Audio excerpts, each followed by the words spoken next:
What's going on? This is Ryan with Automatic Comics, and up next I'm going to be talking about what's going on in the comic market, some trends, as well as some high sales that I've seen over the last week, so stay tuned.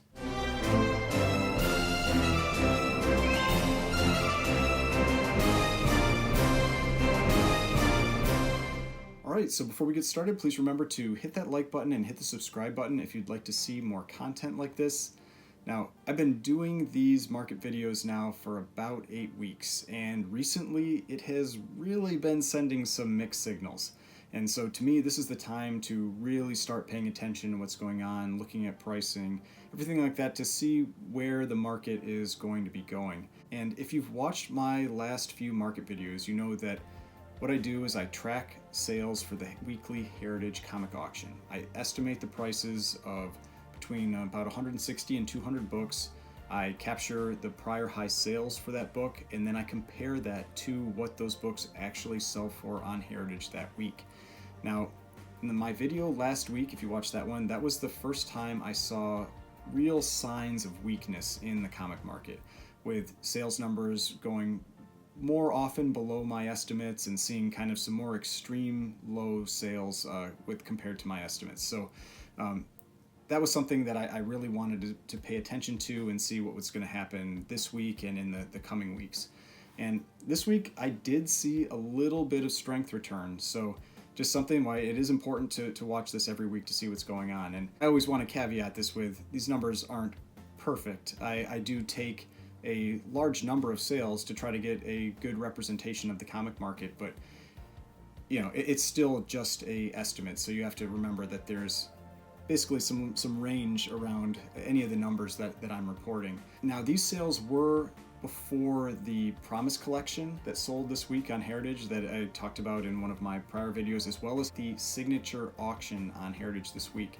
And big auctions like that have really big sales have the potential to impact the comic market. They can get people more excited about it and looking for books and drive up prices. So we will have to see what happens with the future sales after that. So those will be the ones that are coming pretty soon after this video. Now, like I said, this week I did see an uptick in the positive direction with comic sales this week. So I've got this chart that I put together with all the sales data, and so I'm gonna throw that up here so it gives kind of a good picture of what I'm seeing week to week. And this week I priced 189 books and jumped back up into the positive with the number of books that went above my estimate. 58% went above my estimate, with 33% going 20% or more above my estimate, and just 14% going 20% or less below my estimate. So definitely saw kind of a little bit of a bounce back from the week's sales last week. Now, the new highs, there were 47% of the books that hit new highs, and so while that is strong, it's still the second weakest number that I've seen. The weakest number I saw was 42% last week. This is up at 47, so it is an increase, but it's still the second weakest number I've seen. So something that I still want to watch. Now, to help understand the chart a little bit better, the dark blue line are the percent of sales that went above my estimate. The green line are the percent of sales that went 20% or more above my estimate, and the purple line are the percent of sales that went 20% or below my estimate. Now, those three lines to me are important for looking at how things are doing week to week, because I'm reevaluating the prices of books every week. I'm looking at what I think they'll go for that week. So that's just telling me how strong the market is week to week. So if I see continuous numbers that are high, that are strong, that tells me that each week it's getting stronger and stronger. If I see continuous numbers that are lower every week, that's telling me that each week it's getting weaker and weaker. If I see numbers jumping up and down, it just kind of says that we're in more like a steady state type situation. We're seeing strength one week, weakness one week, strength one week, and prices are probably more or less level. And over the last couple weeks, that's what we're seeing, so we'll have to see how that continues moving forward. Now, the light blue line, that's the line that says the percent of new highs that I'm seeing. And to me, that is an important number for the long-term view of how strong the market is. If we see that line trending down, where we start to see it regularly getting lower and lower to some new steady state value, that would tell me that the market is getting weaker. And so that's the number that I'm really going to be looking at long term, where if I see that number, continues to drop, or we're not seeing those new high sales, that's going to tell me that the market is getting weaker. And that's the one that I think is really important for the long-term strength of the market. Now, one thing I wanted to touch on, because I've had a couple people ask me about my pricing and how I know if my pricing is accurate or not. And really what I have to talk about is my experience with buying and selling books. Over the last 2 to 3 years for buying books, I've priced about 35,000 books. So I look at a lot of sales data. And you can see from my weekly kind of comic haul videos that I do buy a lot of books. So I use that information to inform me when I'm buying books, so that then when I sell books, I can actually sell them for a profit. So I'm not losing money when I sell my books. And so it's very important to me that I have my sales numbers accurate. And so it's not something where I'm just throwing data out there and it has no impact on me. I make decisions to buy books using this information. And so it is important that it's accurate for me as well. And what I've seen when I sell my books, they sell generally within 1% to 2% of my estimated value price. So I'm pretty confident in the numbers that I give when I'm estimating the price of a book, that is really what those books are worth.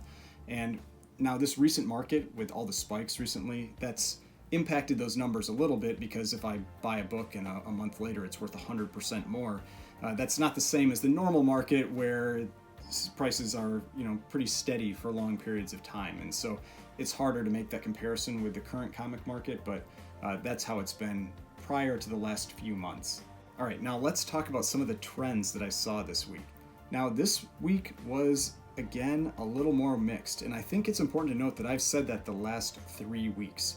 And so I think that really tells us that we're kind of at that turning point where not necessarily going to a drop, but it's either we're going to a point where we're leveling off, or potentially a point where where we are turning down. And so again, this is why I think it's really important to pay attention to what's going on right now. Now, this week definitely did not have the level of weakness that I saw last week. I actually could see groupings of strength and groupings of weakness instead of last week, where it was just a lot of weakness and just a few little pockets of high sales. And so again, I'm going to talk about both high and low sales that I saw this week. With Amazing Spider-Man, I've talked about that one the last few weeks, so I want to keep talking about some of those same runs because then it gives you an equal comparison week to week. And this week I saw 7 books that went above my estimate, with 2 going 20% or more, and 7 books that went below my estimate, with 2 going 20% or more. And this is much more even than I saw last week. So that kind of tells me, maybe we're getting to a point where things are a little more level than they were last week. And Fantastic Four, I saw 5 books that went above my estimate, with 2 going 20% or more, and 3 books that went below my estimate, with 2 as 20% or more.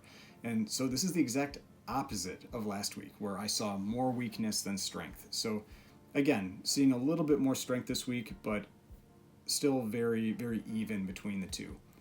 Now, X-Men, still weak. I saw 5 books that went above my estimate, none that were 20% or more, and 8 books that went below my estimate, with 1 that was 20% or more below.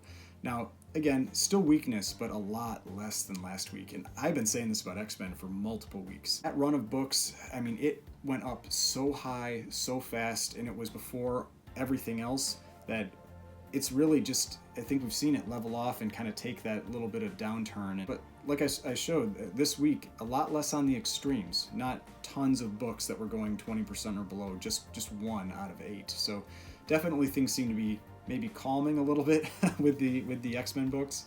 Now, one interesting thing was that there were a lot of Batman books that sold this week, especially Golden Age Batman books, and some that I had personally been hoping to pick up. Unfortunately, I was not able to get either of the books I was trying to get, but there were 9 that went above my estimate, with 6 beating that estimate by 20% or more, and 9 that went below my estimate, with 5 being 20% or more below that estimate. So pretty even with Batman as well. And there was one crazy sale that happened this week with Golden Age Batman that I am definitely going to be talking about. Now, the last one I want to talk about are Bronze Age books, and they definitely got stronger again this week. Last week, the Bronze Age was really poor performing. But this week saw strong sales with Marvel Spotlight 5, which is the first Ghost Rider, Marvel Spotlight 28, which is the first solo story for Moon Knight, and Marvel Spotlight 32, which is the first appearance of Spider-Woman. And that book has been just going crazy lately because of the recent announcements with that character. Now, Eternals 1 also had a couple strong sales, and Star Wars 42 had a strong sale. So those books that had been weak the last couple weeks, maybe getting a little stronger again. Now, I did see a couple week sales with Marvel Premiere number 1 and Marvel Premiere 47, which is the first appearance of Warlock and the first appearance of Ant-Man, Scott Lang as Ant-Man.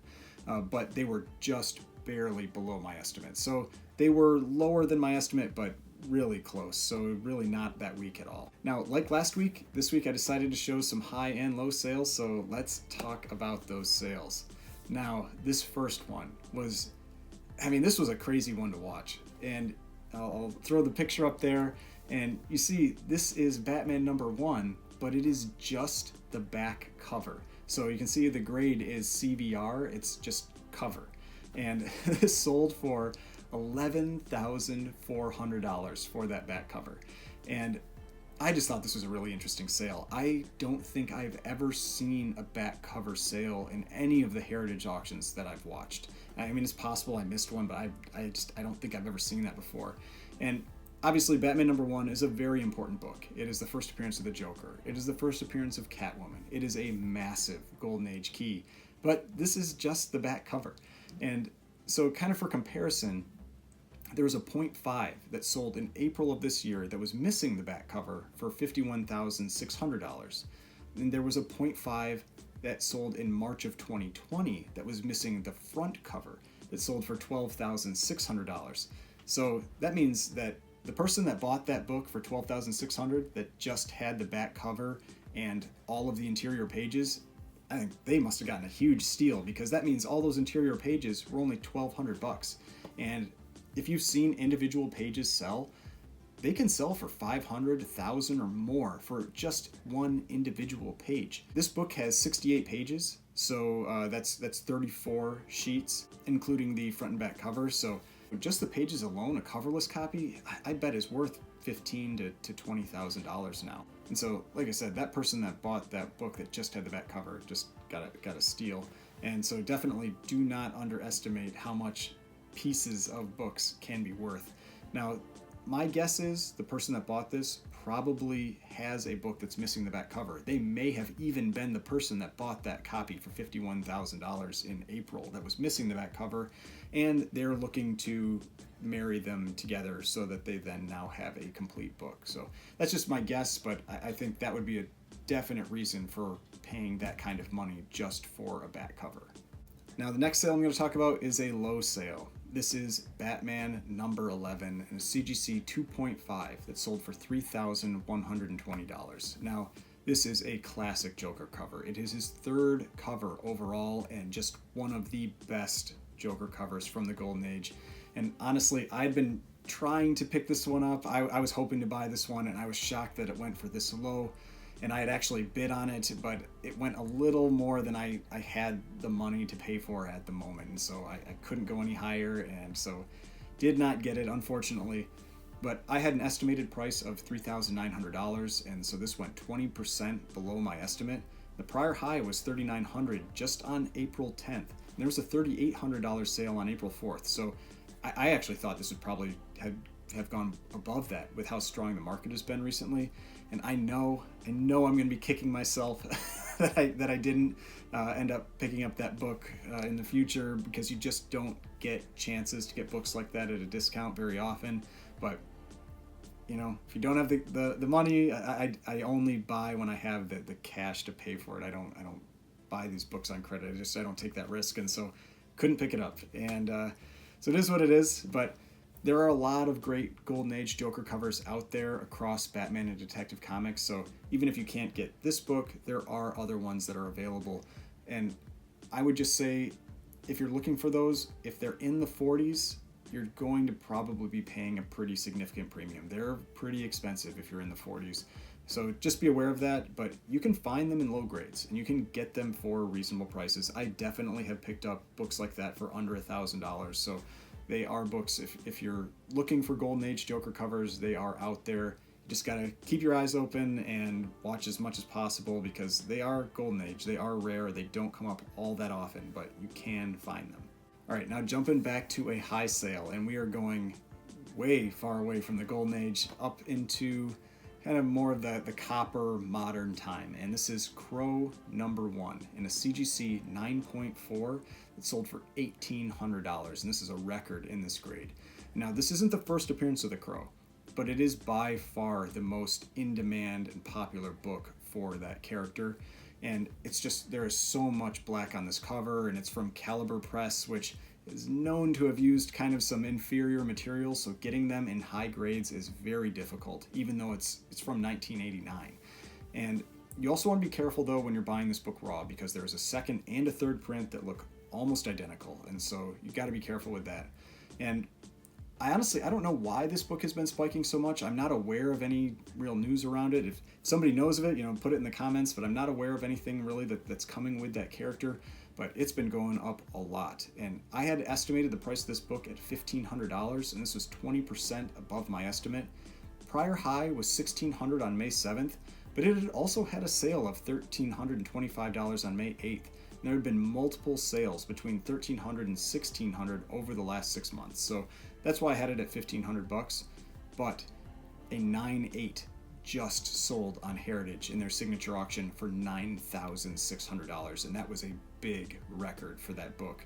And so that's triple what that book was selling for a year ago. And for a 9.4, this is also triple what it was selling for. It was about a $500 book a year ago. So I mean, that book is up a lot. It's up about 200%. So just definitely something to watch with that one. If you find a copy of that book, try to get them in high grade if you can find them raw. I know I've seen people find them raw before, but I don't think that's going to be something very common that you're going to come across. Now, for alternatives, like I mentioned, there are multiple prints of that book. There's a second and a third print that look almost identical, so that's a good option. Now, another option is a book that I've shown in a couple unboxings, and that's Caliber Presents #1. And that's the first appearance of the Crow. And he's actually on the back cover, and so it's got a pretty cool back cover for that book. And while they aren't cheap, 8.5 to 9.0 copies are in the $400 to $500 range. So a lot less than what you would spend for a copy of the Crow #1. All right, now jumping back to a low sale, and this is a big one. Last week I talked about Hulk 180 and 181 as having low sales. This week is Giant Size X-Men #1 with a CGC 8.0 that sold for $6,000. And this is another one. If I had the cash sitting around, I would have been buying that book, or at least bidding on it to see if I could have gotten it, because that seemed like a pretty big deal compared to recent prices. Now, like I mentioned earlier in the video, X-Men books have been retracting quite a bit from their highs in May, and big keys like this are not immune. Now, I had estimated the price of this book at $7,200, and this was 17% below my estimate. And for a book like this, that's a pretty big discount. That's a pretty big shock, and especially when you talk about what the prior high was. This book sold for $7,900 on April 6th, and that's 24% below that high. Now, there had been a $7,000 sale and a $7,200 sale in May, and that's why I had it estimated at $7,200, but it's down. That $6,000 sale is down quite a bit from that high. And this really kind of shows what I've been mentioning to some people in the comments and some people that I talk to outside of these videos, that I've really been seeing price retractions of about 10-20% in a lot of these keys. So 10 to 20% is what I've seen. I don't know if that'll continue down, but that seems to be where they are about leveling off right now, and that's right about where this one's at. I mean, 24%, it's a pretty big drop, but it was also up an absolute ton. Now, one thing to note with this though is that in that Heritage auction, one of the videos I talked about with those high sales, there was a 9.8, and it sold for $72,000, and that was a new record for that book. And so that's one of those things that you're really going to have to watch for, is that when you have those big high sales, that could snap these books right out of that discount. And that's why I generally say, if you're looking for a book and you see the opportunity to pick it up at a discount from recent prices, sometimes you got to go for it. You can't think about it too much. And I know this is an expensive book, so that's not something that everybody can do.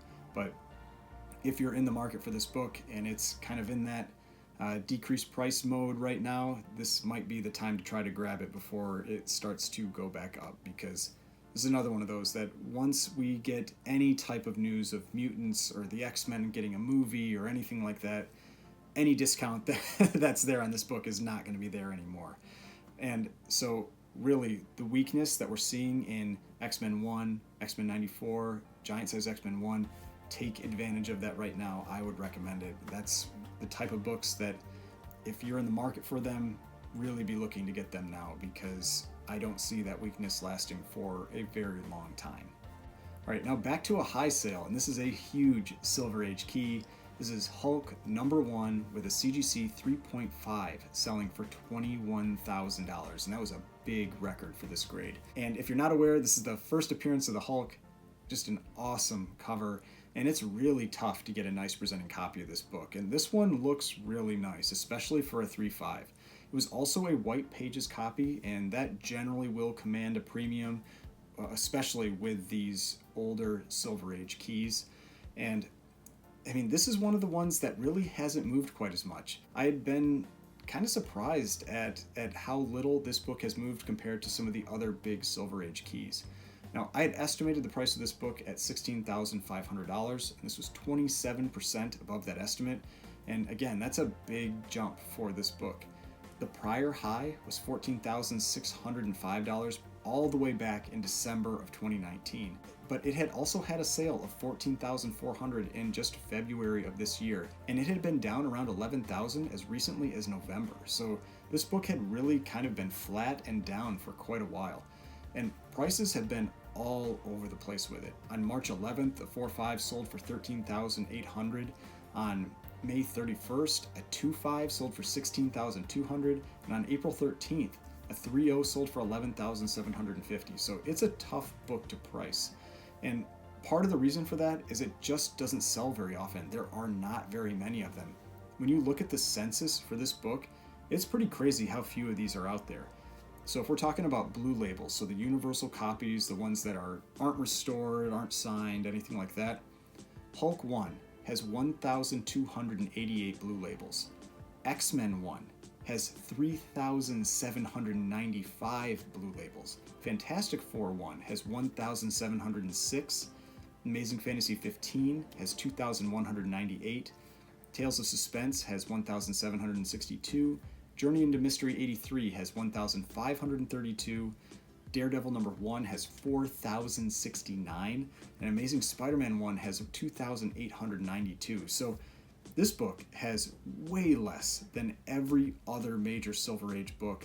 And so really, if you're talking about how a lot of people say, you know, they talk about rarity of books and which books there aren't as many of and that those should be worth more, that kind of thing, this book, way more rare than every other major Silver Age book. So definitely something that if you can get copies of that, I would be going after that book, because it seems undervalued and it is a really uncommon major key. Now, I feel like I'm kind of been crapping on X-Men the last few weeks, but I've got another low sale with X-Men, and I'm going to talk about X-Men #1 again. And I talked about this one last week, and this week we saw another 4.5 that sold for $20,400, which was again a huge low. And this just confirmed the low that we saw last week for $19,200. And again, this is, the first appearance of X-Men, first appearance of Magneto, and I had estimated the price of this book at $25,000. This was 18% below my estimate. I talked about this one last week, but high sale was $32,600 on May 9th for a white pages copy, and its second highest sale was $26,609. And so this book has really pulled back quite a bit. So something to watch with that one. If you're looking to pick up copies of that book, I think now is getting to be the time to do it. It really has pulled back quite a bit, and I don't know how long that will last for. So that's definitely a book that if you're in the market for an X-Men #1, now might be the time to start really kind of shopping around for them, because they've pulled back quite a bit from where they were only about a month ago. Now, it is still up a lot. It's up over 175% in the last year, so it is up a ton compared to where it was a year ago, but I also don't really see those prices coming back. But if you can get it at a discount to recent prices, that's definitely something to consider, and I would be looking out for those books if you've got those kinds of funds and that's a book that you're really looking to go after. Now, unlike last week, this week I'm going to end on a high sale, but it's also a sad sale for me to report because I was not able to purchase this book. This is Startling Comics number 49 in a CGC 1.0 that sold for $4,680, which was a big record for that book. And this one stung. I was really hoping that I would be able to pick up this book. I mean, one is that it's a 1.0, so really low grade, but it was also brittle pages, and those usually tend to go for less money a lot of the time, even though, like I said, I'm totally fine buying brittle page copies. I've sold brittle page copies for high amounts before, so it's not like they always do, but more often than not, you seem to be able to get a discount, but that was not true this week. Now, granted, this was a beautiful copy. You can see it up there. I mean, this is a really, really nice presenting 1.0, and the reason it's a 1.0 is that, one, it's brittle pages, but it's also a detached cover, and all the wraps are split and detached. So there are some pretty significant flaws to the book, but they don't impact the presentation of the book, and that's so important with these low-grade copies. But, I mean, if you're not familiar with this one, you can tell that robot looks very familiar if you watch Futurama. It's also called the Bender cover. It's one of the most famous Alex Schomburg covers that is out there, and I had estimated the price of this book at $3,100, and this was 51% above my estimate. And the prior high was $3,100 in June of 2019, but sales in this book had actually been pretty weak the last couple years, and so I thought I might even be able to get it for less than that, given that it had brittle pages and all that, but that definitely wasn't the case. And it's a pretty rare book. There are only 114 copies on the census, and it does come up for sale a few times a year usually, but not in the low grades, the grades where I can actually try to go after it. But, you know, if I didn't have enough to pick up that Batman number 11, I definitely didn't have enough to pay $4,600 for this book. So it went outside my reach. I couldn't get that one. Now, however, this book may start spiking a lot after this, and not necessarily because of this sale, but in the Promise collection there was a 9.6, and that book sold for a record $132,000. So it seems that book may be kind of back on the move, because in August of 2019, 9.6 sold for $34,000. And so it had really been down, because it had a $102,000 sale in 2016. Now that was the Mile High pedigree, and so generally that pedigree it commands a premium, but it seems that the Promise collection either commands a premium even higher than that, or it's just that that book has renewed interest and additional demand for that book now, because that was a monster sale. I even posted the recording of that on my Instagram, because I was watching that one and I thought it was such a great sale. Now, there are plenty of alternatives for Alex Schomburg airbrush covers, even in the Startling Comics run. There are quite a few books that he did right around that in that run, and they go for way less than this book. This is definitely the most expensive by far of his covers in that Startling Comics run. So if you're interested in going after those books, I would just look at something like Cover Price or Go Collect, one of these sources that has pictures of those books, and see, one that you maybe like and start looking for those. Now, those are Golden Age books. They don't come up for sale all that often, but if you watch enough auctions and eBay and everything else, you'll see them pop up every once in a while, and you'll have a chance to try to pick up one of those books from Alex Schomburg. All right, so those are all the books that I wanted to talk about. Like I said, this week it was a little more strength came back into the market, but still some mixed signals that we're seeing. So just continue pricing these books each week, and we'll see what happens. If you enjoyed this video, please hit that like button, hit the subscribe button if you'd like to see more content like this. Got videos over here if you'd like to watch some more of the videos that I've done, and the subscription button down here if you'd like to subscribe to the channel. I'd really appreciate it. So thanks for watching, and I will see you in the next video.